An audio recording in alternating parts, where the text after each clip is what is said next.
नमस्कार, मैं ब्रह्मरथ दुबे हूँ। आप सागर एक्सप्रेस न्यूज के साथ हैं। इस वक्त हम मध्य प्रदेश के सागर में और आज प्रतिभा पाल जो कलेक्टर हैं उन्होंने पदभार संभाला है और पत्रकारों से बातचीत की है। लेकिन एक लाइन उन्होंने बहुत गजब बोली। एक पत्रकार ने सवाल किया कि आप तो राजा हैं, तो राजा का क्या दायित्व रहेगा मध्य प्रदेश के सागर जिले में। तो उन्होंने साफ कहा है कि अब मैं कोई राजा नहीं हूँ और अब तो सामंत शाही प्रथाएं सब खत्म हो गई हैं। कोई राजा नहीं होता, सब सेवक होते हैं, यही नौकरी का दायित्व है। बहुत अच्छी लाइन और बहुत अच्छा जवाब कलेक्टर महोदय ने दिया है।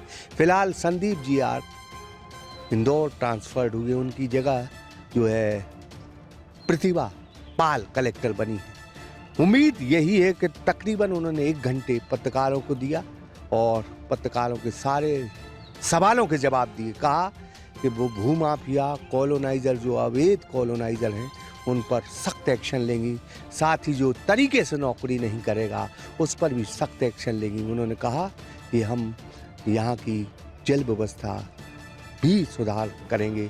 तमाम चीज़ों के बीच में उन्होंने ये विश्वास दिलाया है कि जब तक वो रहेंगी तब तक जो है जनता के हर मुद्दे पर सुनेंगी, बोलेंगी। साथ ही उन्होंने एक बड़ा फैसला भी लेने को कहा है कि जो नए बस स्टैंड बने हैं उन पर भी वो एक्शन लेगी और बस ऑपरेटर से बात करेंगी। क्या कहा है कुछ उन्होंने, देखिए इस खबर में। आजाद ज्वेलरी मध्य प्रदेश का सबसे बड़ा ज्वेलरी शोरूम एवं गोल्ड, डायमंड, सिल्वर का सबसे शानदार कलेक्शन और सबसे कम दाम का वादा, तिली तिराहा राजघाट रोड, सागर। मध्य प्रदेश के सागर में पदस्थ हुई नई कलेक्टर प्रतिभा पाल ने महज 24 घंटे के भीतर साफ संकेत दे दिए कि वे काम करने के इरादे से यहाँ आई हैं। पदभार संभालने के बाद आयोजित पहली प्रेस वार्ता में उन्होंने प्रशासनिक प्राथमिकताओं को स्पष्ट करते हुए खुद को राजा नहीं बल्कि जनता का सेवक बताया है। उन्होंने कहा है कि अब राजशाही का दौर खत्म हो चुका है और प्रशासन का हर अधिकारी जनता की सेवा के लिए है। जी का तो एक हिसाब किताब हो कि आम आदमी ये ना कह पाए कि कलेक्टर राजा है और पौधे उठाते। देखिए, राजा तो कोई नहीं है। अब राजशाही तो रही नहीं, तो कोई राजा नहीं है। सभी लोग जो हैं वो जनता के कार्य करने के लिए हैं। कलेक्टर ही नहीं बल्कि जो सभी जो पूरी टीम है प्रशासन की, वो सभी जनता के कामों के लिए है और सभी को ये स्पष्ट निर्देश भी है। अपना जो CUG नंबर है उसमें आने वाले कॉल्स, उनमें आने वाले मैसेजेस का आपने बहुत ही वाजिब बात कही है कि जितने भी कॉल्स आए, यदि वो किन्हीं कारण बस किसी पर्टिकुलर टाइम पर नहीं उठते हैं, ये हो सकता है कि हर कौन हर समय नहीं उठ सकता है, लेकिन उनको कॉल बैक किया जाए।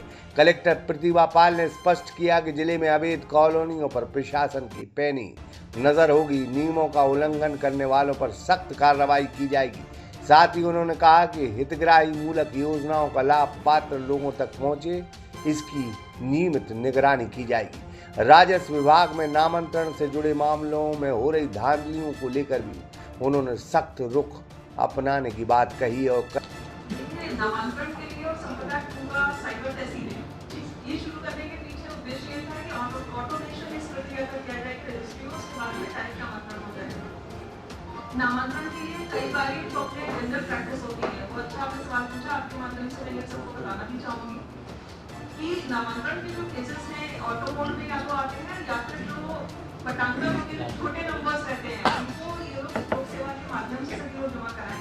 सामान्य प्रक्रिया ये होती है कि कुछ लोग अपने उम्मीदों को हायर करते हैं कि अन्य किसी व्यक्ति को हायर किया, उनको आवेदन दे दिया, आवेदन की डेट्स और बाकी सब चीज़ों में मेंशन नहीं रहती और उसमें कई बार ये भी दो राय नहीं है कि रेवेन्यू विभाग के भी जो नीचे के कर्मचारी हैं उनकी भी संलिप्तता हो सकती है।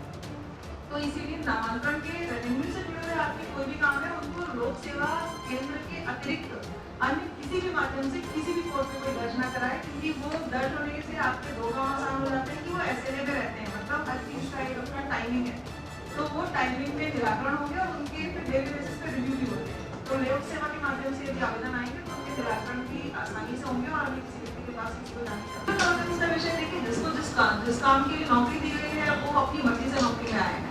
यदि नहीं काम करना चाहते हैं तो वो अपना त्यागपत्र दे के जाएं। अगर नहीं त्यागपत्र दे रहे हैं तो जिस काम के लिए आए हैं तो ना सिर्फ शिक्षक बल्कि लोगों को भी उससे अपना काम करना पड़ेगा और यदि ऐसा कोई पाया जाता है इस प्रकार का तो उसके खिलाफ वैसे ही कठोरतम कार्रवाई होगी। जो जमीन पहले से आरक्षित है और उसमें शायद प्लॉट का आवंटन भी हुआ था, बहुत बारीकी से तो मैंने अभी नहीं देखा ये प्रोजेक्ट, लेकिन शायद कुछ लोग बाहर गए और वापस से शुरू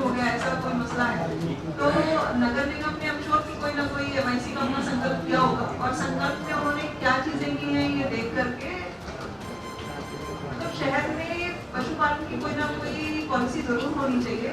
ये नहीं है कि ना करें या कैसे करें, ये होना चाहिए। और पशु जो है अपनी सड़कों पे ना आए, जिससे कि पशुओं को भी एक्सीडेंट का खतरा ना रहे और ट्रैफिक भी अपना जो है उससे बाधित ना रहे। तो इसके आपने इम्पोर्टेंट विषय बताया, तो इसको सिटी बसेस को लेकर के अभी मध्य प्रदेश में बहुत पुनर्गठन भी हुआ है, नई कंपनीज बन गई हैं और अब उनकी अलग से इसके लिए पूरा अलग से कंपनी ही बनी हुई है। और मुझे जो याद है सागर स्मार्ट सिटी, सागर जो सिटी बस लिमिटेड है वो भी अब उसके अधीन हो गया है। तो उसमें जो गाइडलाइंस हैं आने वाले समय में जो सुगम सेवा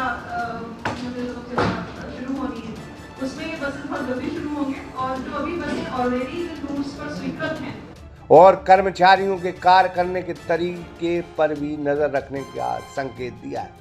उन्होंने शहर के नए बस स्टैंड को जल्द शुरू कराने के लिए बस ऑपरेटरों से चर्चा कर समाधान निकालने की बात भी कही है। इसके अलावा पेयजल व्यवस्था, सड़कों की स्थिति, आबकारी विभाग की गतिविधियां और आम जनता के छोटे छोटे कामों को प्राथमिकता देने पर उन्होंने जोर दिया। कलेक्टर ने कहा है कि प्रशासन का फोकस सीधी जनता की समस्याओं के समाधान पर रहेगा और लापरवाही किसी भी स्तर पर बर्दाश्त नहीं की जाएगी। कुल लिहाज से 24 घंटे में प्रतिभा पाल ने पूरे सागर को पढ़ लिया है। अब वो पूरी तरह एक्शन मोड में है और जहां लापरवाही होगी वहां सख्त से सख्त कार्रवाई वो करेंगे। सागर एक्सप्रेस न्यूज की रिपोर्ट। आजाद ज्वेलरी मध्य प्रदेश का सबसे बड़ा ज्वेलरी शोरूम एवं गोल्ड, डायमंड, सिल्वर का सबसे शानदार कलेक्शन और सबसे कम दाम का वादा, तिली तिराहा राजघाट रोड, सागर।